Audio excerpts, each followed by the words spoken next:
Hi everyone! So kung nakita niyo yung last video ko, I showed you na kumita na ako ng halos 24,000 in 2 months just by selling an ebook na one time ko lang ginawa. And right now, I have 2 ebooks and may isa pa akong ginagawa. So in this video, I will teach you paano ka rin kikita selling ebooks. And by the way, hindi mo kailangan maging professional writer dito or book author para makagawa ng sarili mong ebook. Okay, so you need 4 things para mag-start. First one is Canva account. Gagawin natin yung ebook sa Canva, okay? Second one, yung topic or yung lessons na i-share mo. I will give some examples of topics later in this video. Third, an ebook template. So very important na you have an engaging book design and hindi lang yung basta-basta plain na libro na puro text lang.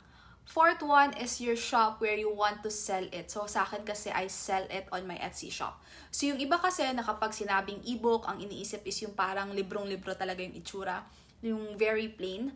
Well, may bumibili pa naman ng ganyan, kaso medyo old style na siya. And i-compare mo sa ibang ebook na binibenta sa market ngayon, hindi na ganun ka-engaging yung book design.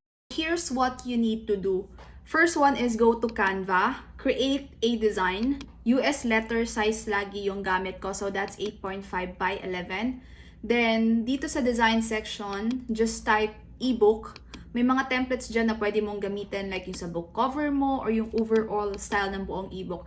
You just have to search nga lang talaga and isa-isahin kasi yung iba dito parang 5 pages lang or I think less than 10 pages, so kailangan nung pagsama-samahin pa. But if you wanna save time, I have created an ebook template na personally gamit ko dun sa first 2 ebooks ko. And yung currently ginagawa ko, this is like the modern style ebook. So if you can see here, pwede kang mamili sa mga book covers na to. May table of contents na, copyright notice, may mga chapter covers, and of course yung mga content style pages. Meron pang mga charts and diagrams if you want your ebook to be interactive.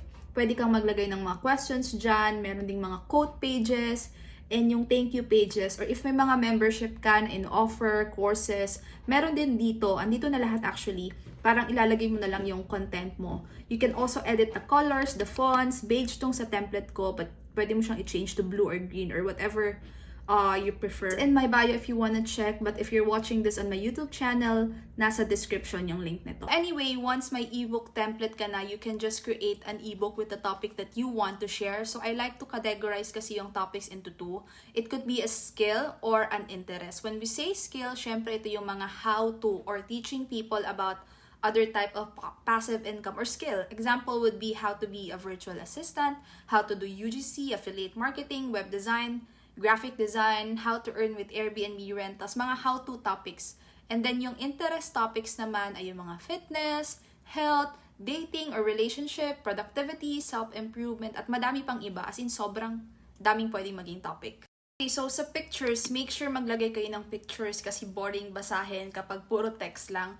So sa Canva kasi, ang allowed lang to use ay yung mga free stock photos, pero sobrang enough na yon. If hindi ka pa satisfied, you can check yung pexels.com na website. Diyan din ako kumukuha ng free photos na ginagamit ko on my ebook. And nasabi ko na rin to before, but in Canva, you can also put links, katulad nung sa digital product ebook ko na madaming links inside doon kasi nga I give a lot of website references and additional digital products. You can also do that on your own ebook, parang maglalagay ka ng mga freebies or idadirect mo sila sa isang website related to your topic. That's it. Once okay ka na sa content mo, just save it as PDF standard and sell it on any selling platform. So for me, Etsy. I'll just make another video na lang on how you can market it, but basically just do Pinterest or talk about it on your social media accounts. So ayun lang, I hope this helps. Bye-bye!